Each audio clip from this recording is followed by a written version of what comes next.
Hola, buenos días, bienvenidos al Centro de Veteranos de Guerra Islas Malvinas de Mercedes, la Casa de la Niñez y el Grupo Recreo también. Hoy nos visitan, estamos encantados de que vengan y que se interesen por parte de la historia que nos tocó vivir a nosotros. En este caso, se los voy a contar yo.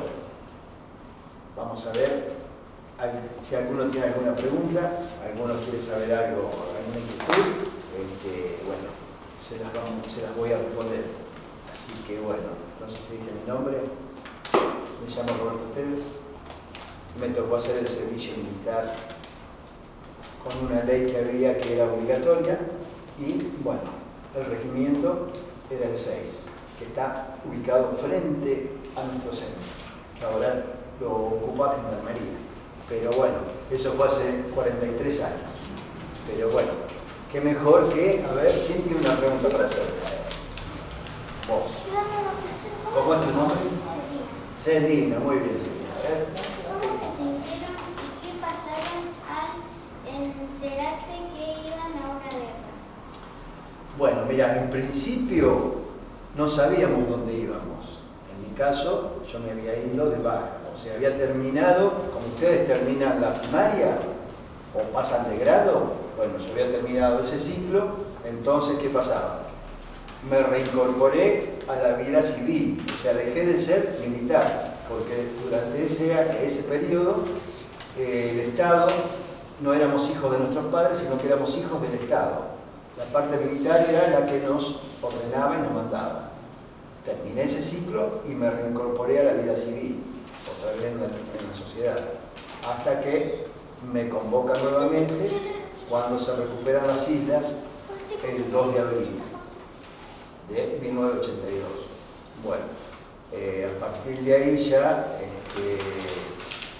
vuelvo al regimiento y estuvimos una semana acá hasta que nos mandaron a Buenos Aires, a Campo de Mayo. El destino era incierto. Sentir, y no sabíamos dónde íbamos, así que pensábamos que era como vacacional, como un viaje de egresado, como hacen cuando ustedes se reciben en la primaria o en la secundaria. Para nosotros era algo parecido. Ignorábamos el destino, no sabíamos. Sabíamos que íbamos al sur, pero no a dónde.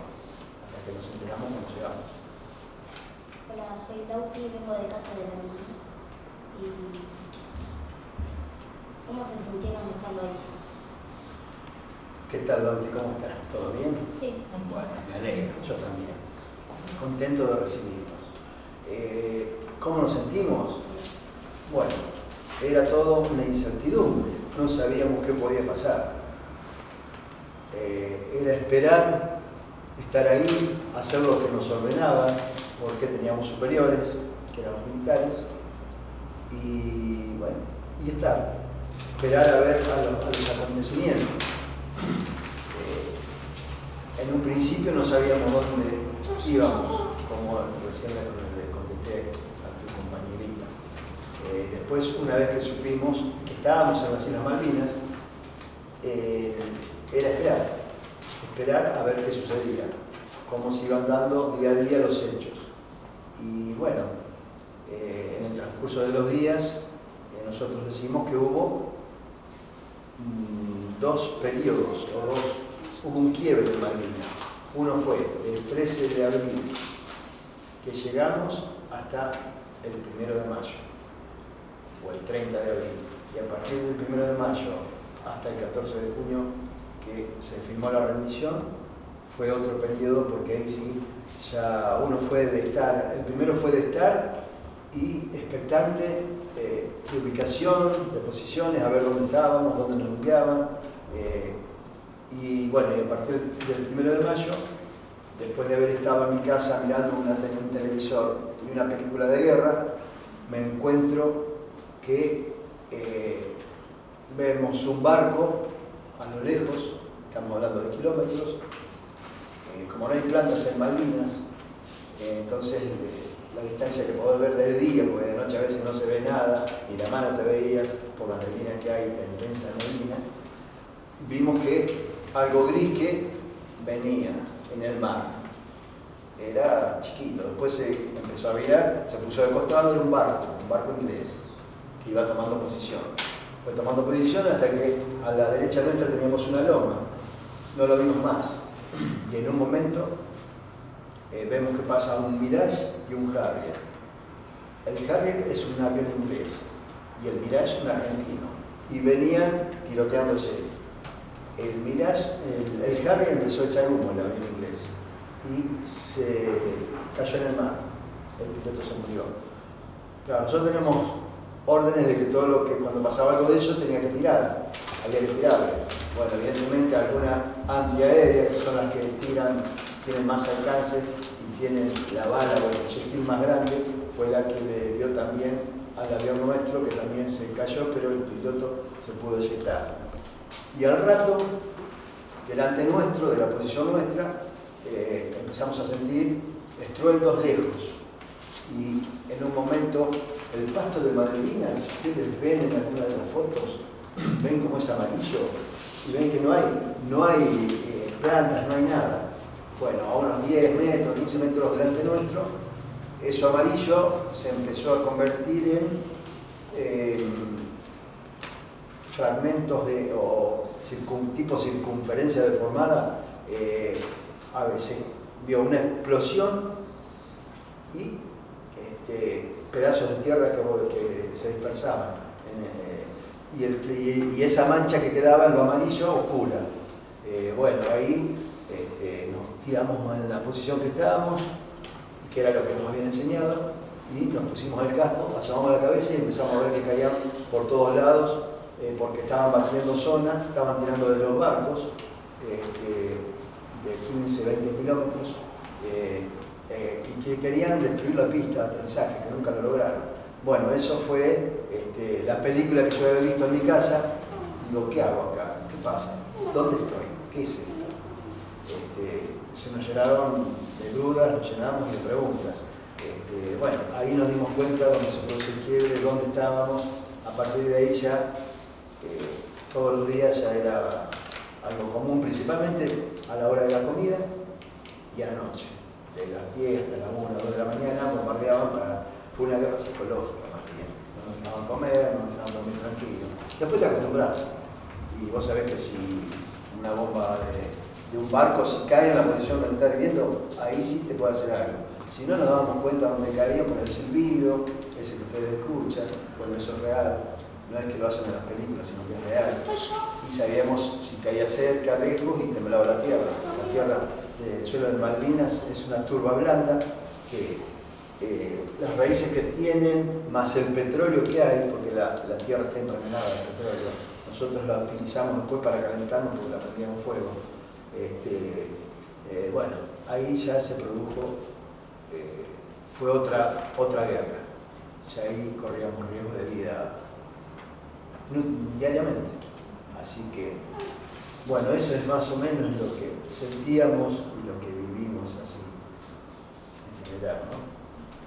Desde el 1 de mayo hasta el 14 de junio, que fue el día que se firmó el tratado de rendición con el general Jeremy Moore de Inglaterra, el jefe de las fuerzas inglesas, y Mario Benjamín Menéndez, que era el general argentino que estaba a cargo de las islas, que era el gobernador en ese momento. Muy bien. Muy buena pregunta. Bueno, muchas gracias. Esto va a quedar acá y después se lo voy a mostrar a mis compañeros. Y bueno, de ella, nuevamente gracias. Bueno, mirá, hay más regalitos, no te más aquí. Mira. Muy lindo para que los vean los chicos. Bueno, muchísimas gracias en nombre del Señor. Hola, ¿qué sabían de la isla Malvinas? Y ustedes, no sé, todavía son chicos, ¿no? Pero sabía lo que me habían enseñado en la escuela. Como era el clima, las faunas, qué animales había, dónde estaban ubicadas, que hacía frío, que los días eran cortos, que había mucha neblina, pero después otra cosa no. O, bueno, a través de los años, no solo en la primaria, sino en la secundaria, nos enseñaron también de que habían sido invadidas, primero por los franceses, después por los ingleses, que fueron los últimos que quedaron, y que el último argentino que desocupó las islas fue el Gaucho Rivero. A lo mejor lo han escuchado nombrar, han escuchado a lo mejor a un Gaucho Rivero, bueno, se refieren a ese personaje que fue el último argentino que sacaron los ingleses. Y bueno, y sabíamos que eran un conjunto de islas, no solamente las Islas Malvinas están compuestas, las más grandes por la Isla Soledad, que es donde estuvimos nosotros, y la Gran Malvina. Y alrededor se nos quedan otro grupo de islas, que son las Sandwich, las Georgias, y bueno, hay más también que no me acuerdo los nombres ahora, que son más chiquitos. A eso nosotros lo pudimos ver cuando nosotros de acá salimos el día 12 de abril a las 8:30, 9 de la noche hacia Campo de Mayo, en los reos, en los camiones o los limón, como se les llama militarmente. Y estuvimos ahí a las 12:30. Estuvimos como hasta las, yo calculo, 2 de la mañana, 3 de la mañana. Nos suben a un avión y fuimos a Malvinas. Fuimos a Río Gallegos primero y después fuimos a Malvinas. Y cuando estábamos llegando ya estaba aclarando, ya que las horas son aproximadas, te puedo decir, pero habremos llegado a Malvinas tipo 9 de la mañana, 8:30, 9 de la mañana. Mi grupo, cuando estábamos en el aire, nos dimos cuenta, era la primera vez que volábamos, que yo volaba en un avión. Nunca había volado, nunca había tenido un avión. Ese fue mi bautismo de vuelo. Viajamos sin asientos. Sacaron todos los asientos para poder ocupar más. Imagínense que cuando se elevó el avión, estábamos uno sentado uno atrás del otro. Cuando se elevó el avión nos íbamos todos, por eso digo que era como un viaje regresado. Nos íbamos todos para atrás, todo risa, todo jolgorio, todo diversión era. Cuando aterrizamos, todo para adelante, otra vez, era todo alegría. Entonces, en un momento miro por la ventanilla del avión para abajo. Ahí nos dimos cuenta por qué hay tantos relojitos en la cabina del piloto, porque saben dónde está el cielo, dónde está la tierra, porque si no, en un momento era todo gris y celeste, no sabías nada, no te dabas cuenta de nada.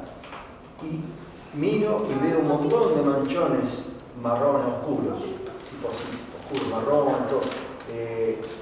Y me llamó la atención. Bueno, y ahí nos dimos cuenta que eran Malvinas y todos los islotes que la rodean.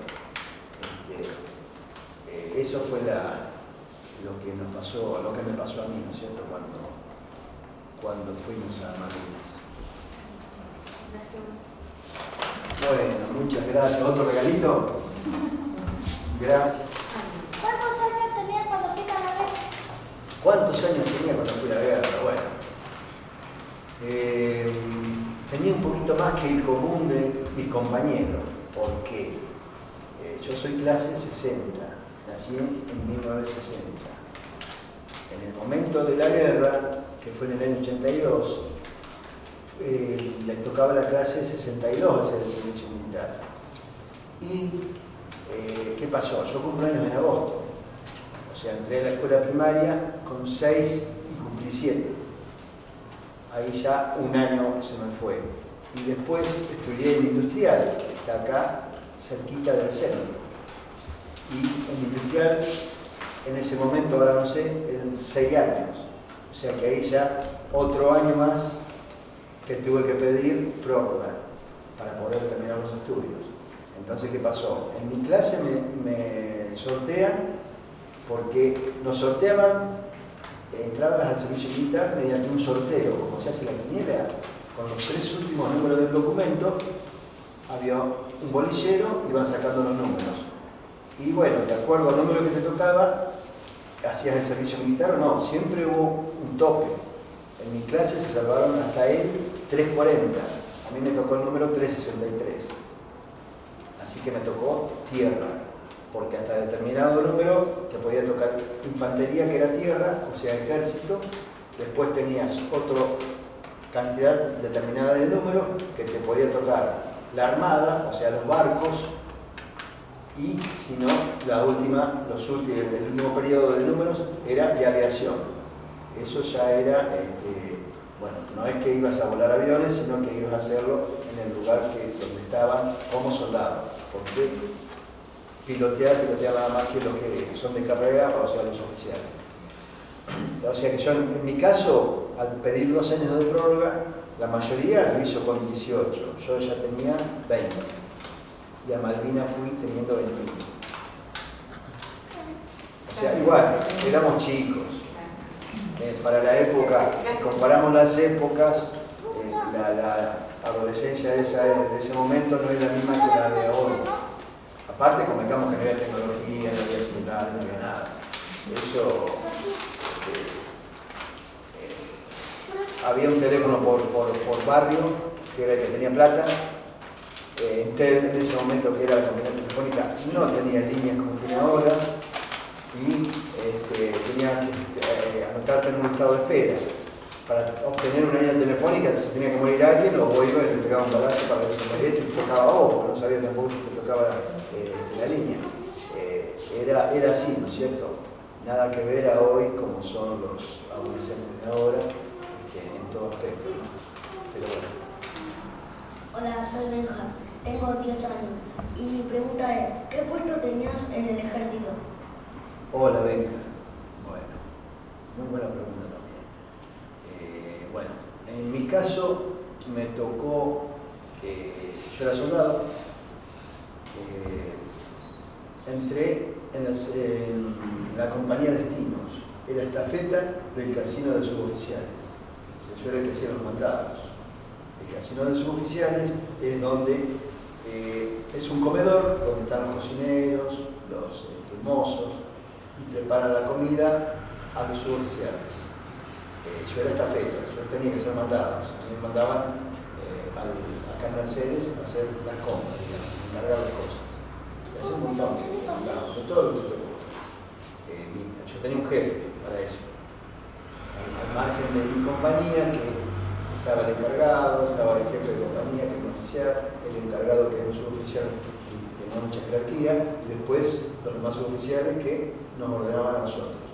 En mi caso, me mandaban a ir al casino de suboficiales, a salir a ser mandado.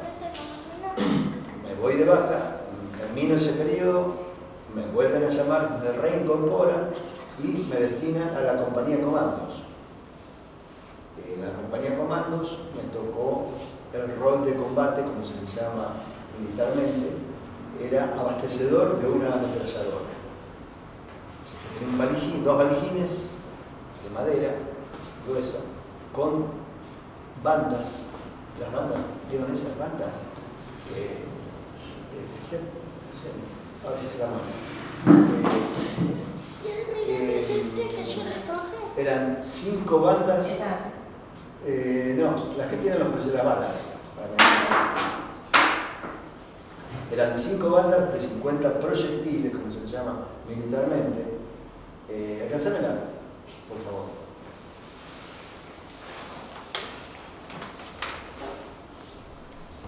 Que a esto se lo podemos mostrar, así se va mostrando, ¿ven? Esto yo tenía, la banda esta tenía 50, era de 50. Tenía 5 bandas de 50 de esta, que estaban así, puestas. Ahora más grande, en el valijín. Esto se engarza, ¿qué quiere decir? Se engancha en la otra. Entonces, a mí, el que estaba a cargo de la ametralladora, que era un soldado de acá de Mercedes también, me decía, tiramos 20, yo sacaba la 21, entonces percutaba la ametralladora, la cargaba, apretaba el gatillo y tiraba 20 proyectiles, 20 balas. Mi misión, ¿cuál era? Nosotros en la posición teníamos 3 cajas de munición grandes, un montón de balas. Mi misión era, cuando se vaciaban, empezar a engarzar, a ponerlas ahí adentro, para tener más para seguir tirando, porque la secuencia de tiro es muy ligera en una ametralladora. Entonces te quedas sin balas enseguida. se imposibilita enseguida. Por eso se necesitan 2 personas para un empesador, para poder engarzar y tirar y que pueda seguir tirando. Si no, se te termina enseguida. ¿Y cómo hace para...? ¿Qué le decían los ingleses? Esperen, muchachos, que cargo y después la seguimos. Entonces, porque hay un comentario de alguien que hizo eso, y bueno, eso no es verdad. Ese era mi rol de combate. Yo era abastecedor de ese empesador. Tenía 2 valijines, aparte del 8 equipo, del equipo aligerado, de todo el correaje y como teníamos, bueno, ahora no está la foto, si no se la preguntamos, la prestamos, como eran los equipos, que eran redondos y grandotes, con todo eso teníamos que caminar nosotros. ¿Cómo se comunicaban con sus familias? Y era muy difícil comunicarnos con nuestra familia, ya que hoy juntamos con celulares. Antes no había celulares. Había teléfonos particulares y teléfonos públicos, que eran cabinas que estaban en alguna calle. Eran teléfonos públicos. Ibas caminando y veías una cabina telefónica. Y tenías que insertar, ponerle una moneda o un cospel, que es una ficha especial. Entonces, con eso tenías tantos minutos de acuerdo al valor para hablar. Esa era una posibilidad. El tema y los teléfonos, las compañías telefónicas de ese momento, que era Entel, no tenía la cantidad de líneas telefónicas para extender, para dar, entonces no era imposible, te tenías que anotar en una lista de espera hasta que se desocupara alguna. Y comúnmente la tenía una familia que tenía plata, que podía mantener ese teléfono, porque eran muy caros en ese momento los teléfonos, no es como ahora que lo puede tener cualquiera. Estamos hablando de 43 años atrás, que es difícil imaginarte. A lo mejor uno que lo vivió sí se da cuenta fácil, pero por barrio había un teléfono en ese momento y estábamos incomunicados. Era imposible. Nuestros padres se enteraban de las noticias por los medios de comunicación, por la radio, por la televisión, que lamentablemente sabemos que siempre los medios, principalmente oficiales, se manejan por el que está arriba. Y en ese momento estaban los militares que decían que estábamos ganando cuando en realidad no estábamos ganando. Decían que nos estaban tapando con comida y no teníamos comida. Íbamos a revolver un basural o tratábamos de hacer un trueque, que el trueque viene de esa. Nosotros por lo menos lo vivimos en esa época, no después, como en los años 90 creo que fue que se hizo un trueque en Argentina para poder cambiar cosas, comida, por vestimenta. Nosotros allá a eso lo vivimos en el 82. Cuando conseguíamos algo tratábamos de buscar a alguien que tuviera otra cosa para cambiar, que era muy difícil porque no había. Y bueno, y la manera de poder subsistir era ir a un basural que había más afuera del puerto argentino, en una barranca, donde ahí, bueno, parecía un hormiguero, un montón de soldados buscando qué encontrar para poder comer. Y después, respecto a... era imposible porque no te dejaban ir a Puerto Argentino, no te dejaban hablar por teléfono. A lo mejor había algunos de los muchachos que tenía, pero la policía militar, la PM, no te dejaba andar por las calles de la ciudad. Tenían prohibido ingresar si no era con un superior a Puerto Argentino, así que prácticamente no teníamos posibilidad de comunicarnos con nuestra familia. Así que imagínate cómo estarían nuestros padres acá, no sabiendo cómo estábamos nosotros allá. Si estábamos heridos, si nos había pasado algo, si comíamos, si estábamos bien, cómo estábamos. Así que bueno, era imposible. No supieron hasta el momento de la vuelta. Recién ahí, después de 70 días, 74 días, que nos vieron, se dieron cuenta que no estábamos. Soy de esa niña que yo y seguro le gusta que le llevamos cartas. ¿Cómo estás? Me alegro de que estén acá. Mira, como Gustavo me hubiera encantado que me llegaran cartas. Nada más que en ese momento me llegó una carta. Y vos fíjate, ahora te voy a decir, no sé, el destino o fue tocada esa carta porque me enteré de algo muy personal y algo muy lindo. En ese momento había pocas incursiones del continente, o sea, de Argentina hacia las islas. Y se llevaba lo más necesario. En un principio sí se llevaban cartas, se llevaban un montón de cosas que después dejaron de llevarse porque no se podía ir tan seguido cuando empezaron las hostilidades, cuando empezó el combate, la guerra, cuando empezaron a tirar. Entonces corrían riesgo de hundirlo y llevaban lo más necesario. Bueno, y dejaron de hacer la correspondencia. Pero en ese interín me llega una sola carta. En esa carta me entero de que iba a ser papá. Me acuerdo que me siento arriba de la posición. ¿Te imaginas? Un mes y pico, que no recibía nada. Y me llega la carta. Me pongo a leerla, sentado arriba de la posición. Hay una alerta, no me acuerdo si era roja o amarilla, que era probable bombardeo de los aviones. Y yo estaba fuera del lugar donde estábamos viviendo, que ahí estaba todo enmascarado, de arriba habíamos puesto arriba de las chapas pedazos de tierra, todo que no se veía.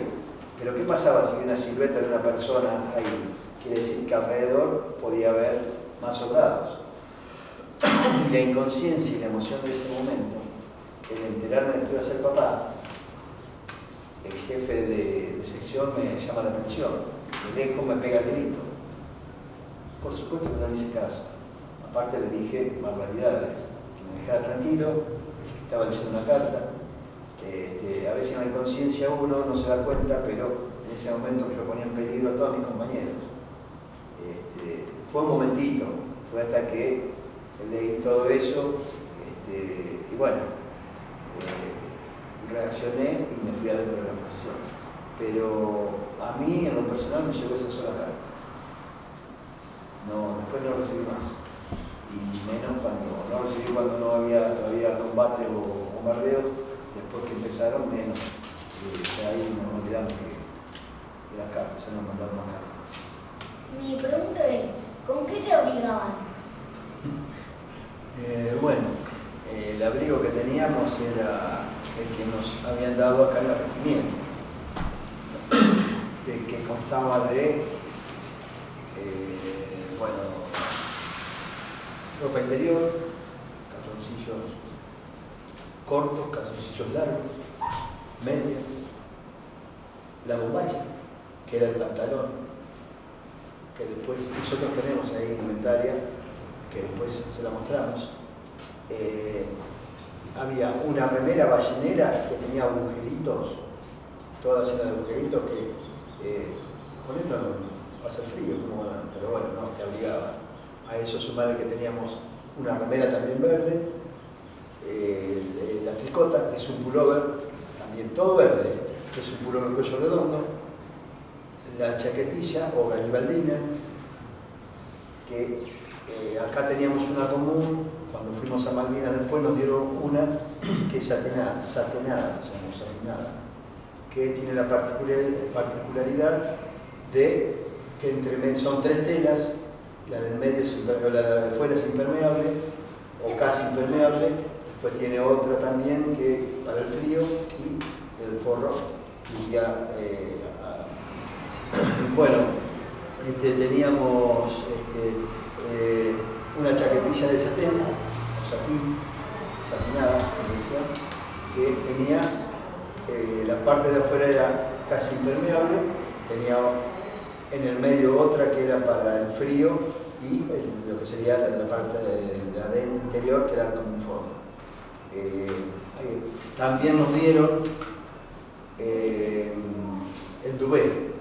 El duvet es una campera, es un camperón es así, era gruesa, con capucha, esa era muy de abrigo, esa sí estaba buena. Bueno, con eso no te pasaba muy mal, pero hablando de frío, no te pasaba. Era muy abrigada.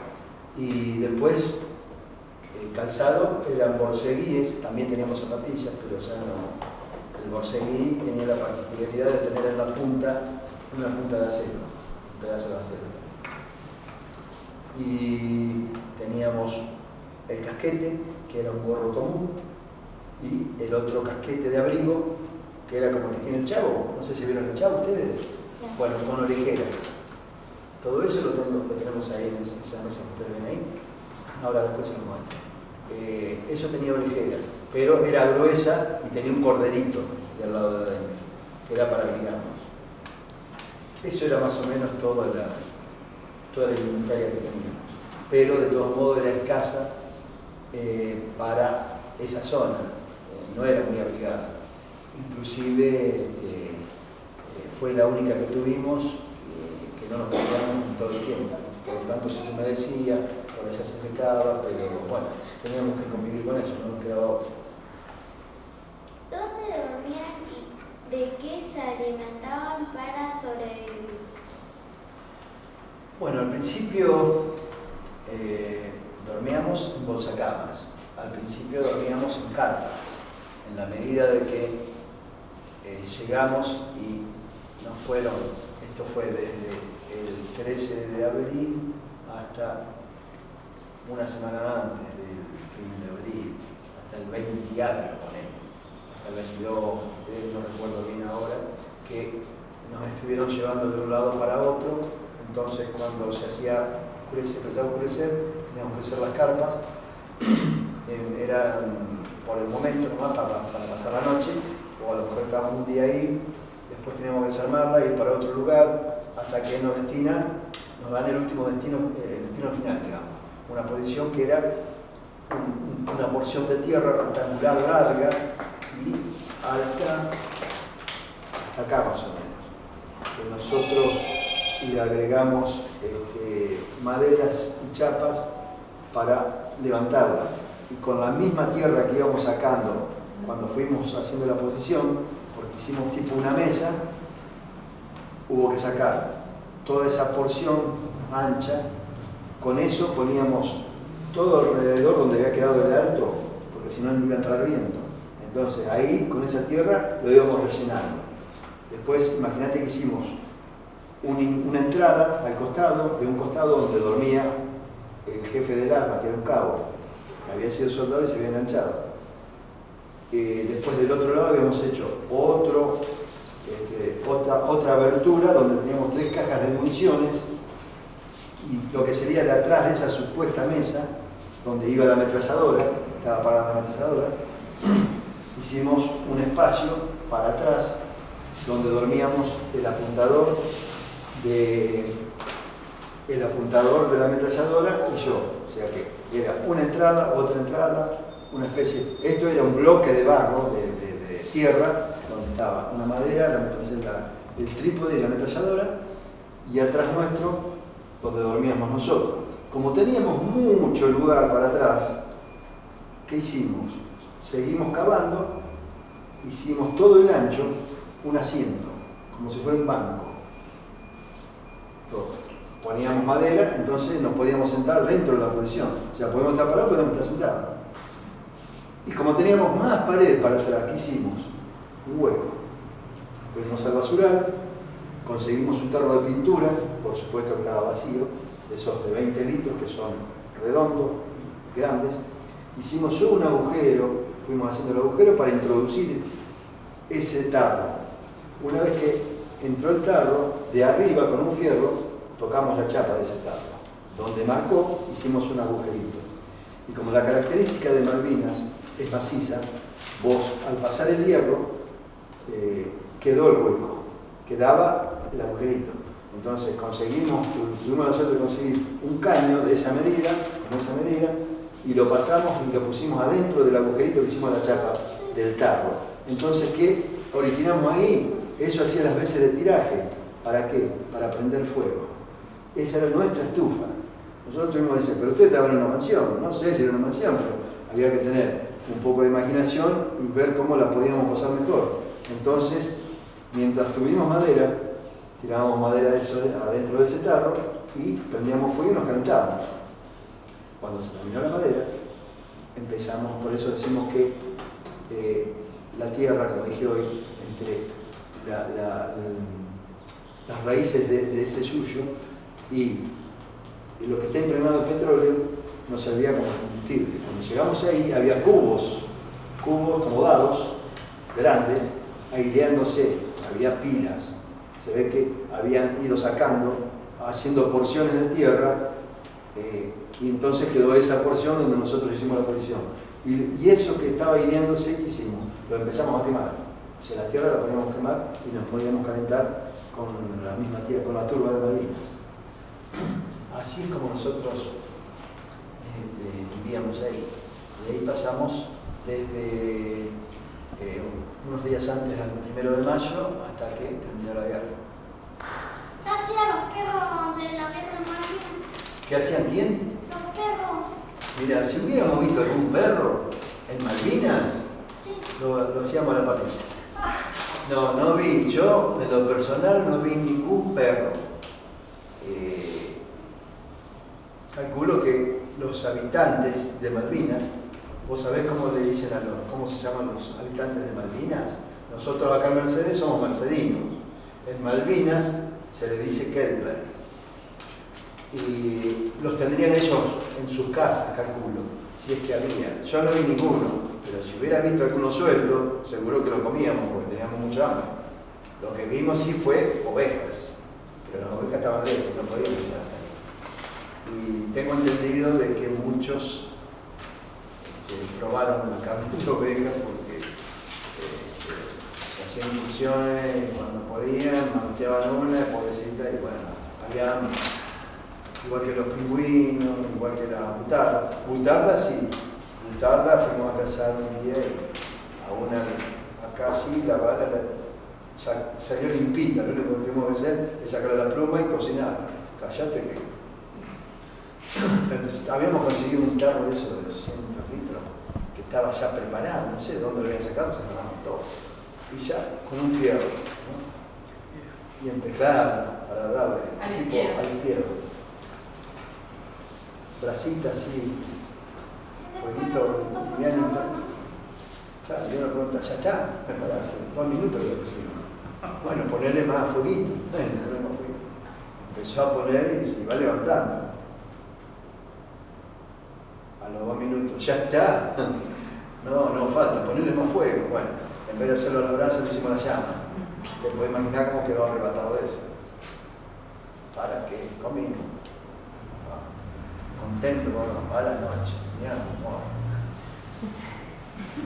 No sé si vieron, si escucharon alguna vez ¿cómo se llama el artista Hugo Varela? No hay papel, corbata roja con son. Tenía una procesión adentro del estómago. Teníamos que tener cuidado porque había infiltraciones de los ingleses. Sí, hoy lo contamos así porque es una manera de ponerle esa cuota. Y claro, había que saber, nosotros teníamos en la posición, me olvidé de decir, una escalera, esos tipos de la sociedad británica, de las películas de Yankee, que son de fierro, entonces por ahí salíamos, pero teníamos una chapita de tapa.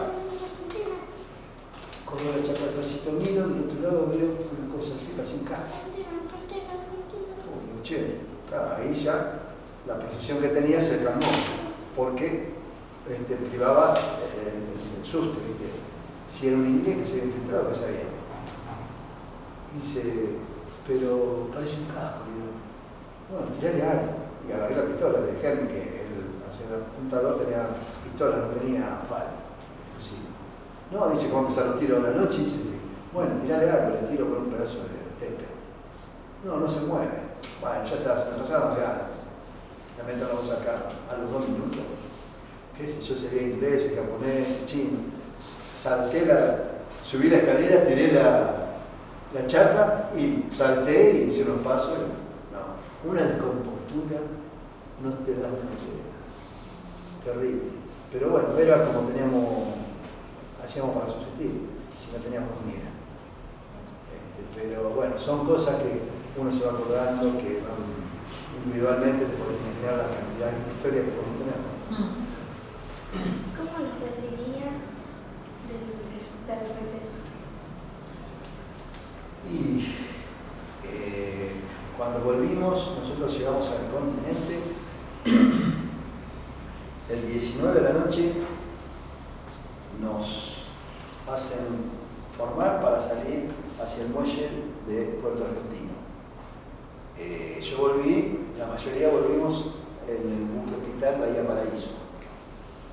Lo que pasa es que no podía entrar porque estaba la marea baja en la bahía, entonces nos llevaron en unas barcazas que son más livianas y nos sacaron mar afuera donde estaba el buque Bahía Paraíso.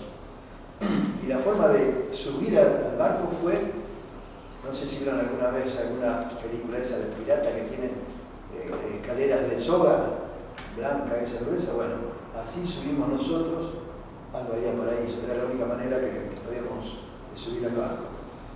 Parecíamos piratas. Subíamos la soga esa, íbamos subiendo, nos agarraban de arriba y nos subían al barco.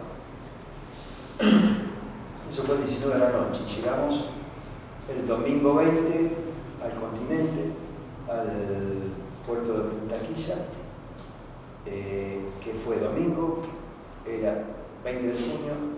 ¿Saben qué es el 20 de junio? El Día de la Vida. El Día de la Bandera. No, el Día del Amigo del 20 de junio. El Día de la Bandera. Y en esa oportunidad cayó el Día del Padre. Así que bueno, llegamos ese domingo y ahí yo conocí la ración C, que era una caja donde había alimentos, comida, petaguita de whisky, galletita, que era lo que nos tenían que dar en Malvinas, que evidentemente no lo llevaron y quedaron estaban en esos galpones donde llegamos, en Punta Quilla, y ahí conocí lo que era la ración C. Después de ahí nos trasladaron a Río Gallegos en colectivos de línea y Río Gallegos a Palomar en avión. Estuvimos 2 días en Campo de Mayo, que no tuvieron acorde, con descompostura. Imagínense que en el barco nos dieron comida y bueno, quedaban hasta que no daban más, pero teníamos el estómago tan cerrado que un poco nos llenábamos y evidentemente eso en muchos los descompuso. Pues lo notamos después cuando estuvimos en Campo de Mayo esos 2 días. Y de Campo de Mayo nos tuvieron que traer porque la demanda de gente que pedía que los soldados regresaran a los regimientos que habían salido era mucha, se había llenado de gente Campo de Mayo y bueno, no hubo otra que subirnos a los colectivos y traernos a Mercedes. Veníamos bien hasta Luján. Luján ahora está la autopista, pero antes estaba el puente que era angosto y bueno, ahí la gente era impresionante, no podíamos avanzar, íbamos avanzando a paso de hombre en los colectivos hasta que más o menos se pudo otra vez retomar la velocidad normal. En Jáuregui también había gente hasta que llegamos a la entrada de Mercedes. Bueno, acá estaba lleno de gente, por supuesto, todos querían saber, todos querían vernos, quiénes habían vuelto, quiénes no, porque no sabían. Y todos nos volvimos. Un grupo se quedó porque tuvo que hacer fajina con lo que quedaba, al margen de que ya habíamos limpiado Puerto Argentino. Fajina es limpiar. Hubo otros compañeros que se quedaron no solo a limpiar, sino a ayudar a enterrar el resto de los cuerpos de los compañeros que habían quedado allá. Que ahí hay una foto como eran las fosas comunes cuando se hacían. Que ahora está el cementerio de Darwin y bueno, se pudieron juntar, pero si no estaban esparcidos los cuerpos en diferentes partes de las islas. Y bueno, llegamos al regimiento, nos ingresaron a las compañías de cada uno, nos dieron la ropa nuestra, nos cambiamos y íbamos a quedarnos hasta el otro día, pero la gente de nuestra familia ingresó al regimiento prácticamente por la fuerza y tuvieron que abrir las puertas de la compañía y devolvernos a nuestra familia.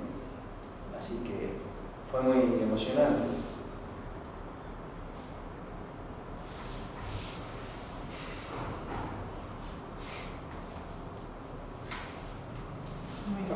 Estamos grandes.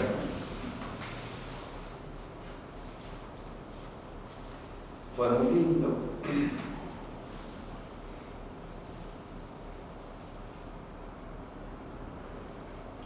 Cuando nos vamos, estaba toda mi familia, ¿viste? Entre el equipo ligerado, todos los reos, los camiones. Me doy vuelta así y ¿a quién veo? A mi viejo. Al único que vi estaba mi familia. Mi viejo trabajaba en el ferrocarril, tomaba servicio en Castelar, era guarda en ese momento. Y hacía la zona local 11 Moreno. Cuando le dicen que estábamos saliendo del Campo del Mayo, avisó que se iba, dejaba servicio, se iba, se venía para Mercedes. Se vino con el motorman, con el que maneja la máquina. Cuando llega a la altura de la, 21, 19, para, lo hace parar, se baja.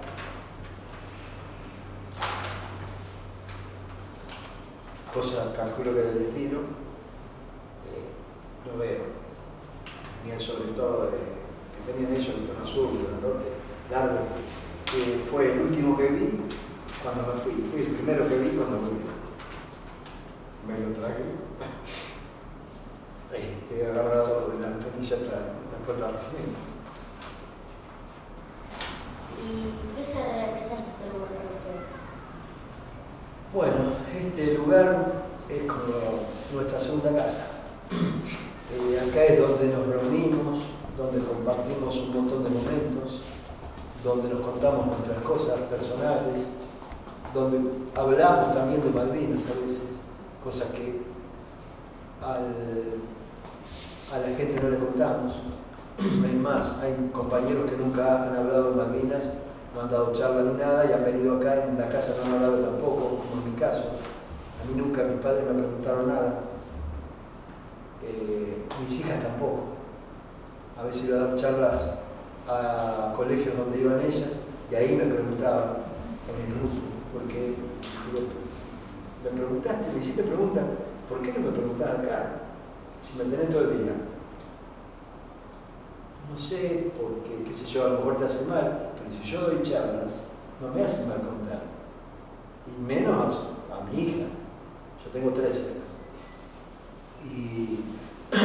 Pero bueno, no daban, creían que no era el lugar, o por respeto, o por miedo a hacerme recordar algo. Pero no, les digo, yo no tengo inconvenientes. Sí me pasan, a veces me emociono, me agarra un poco de congoja cuando hablo, por ejemplo, de mi padre. Porque lo perdí siendo muy joven y éramos muy unidos. Y bueno, y después, acá es donde nos reímos, donde lloramos, donde discutimos, donde planificamos todo lo que tenemos que hacer, donde es el lugar de encuentro de la hermandad que nos une, porque no sé si, como dije hoy, que fuimos compañeros algunos amigos, pero en realidad después volvimos todos como hermanos, así que, o la mayoría. Bueno, este es nuestro lugar, es nuestro tiempo, para nosotros es muy importante. Y bueno, y es el lugar donde podemos hacer un montón de actividades, como por ejemplo hoy poder estar con ustedes y poder contarles nuestras vivencias, lo que pensamos, lo que vivimos. Y bueno, parte de nuestra vida que a lo mejor no nos damos cuenta, pero el día de mañana va a ser parte de la historia. En realidad ya es parte de la historia de las Malvinas. Pero individualmente estamos en el grupo colectivo. Individualmente hay algunos que se han destacado, más que otros, pero la guerra la hacemos todos. Así que bueno, hoy estamos, por eso decimos que nos aprovechen. Somos una historia viviente, una historia contemporánea. Estamos acostumbrados a la historia de 150 años, 200 años, que alguien la escribió, otro se capacitó, estudió y enseña. Hoy por hoy nosotros no necesitamos libros, no necesitamos leer nada, simplemente contar lo que vivimos, que es mucho más fácil. A vos te pasará a lo mejor cuando jugás un partidito de fútbol o algo, que te acordás de hace 2 años atrás, que hiciste un gol, que esto, que... Bueno, a nosotros más o menos nos pasa lo mismo con esto. Que es algo atípico, algo que no es común y que lamentablemente se tuvo que vivir como fue la guerra. Y nos tocó estar. Así que bueno.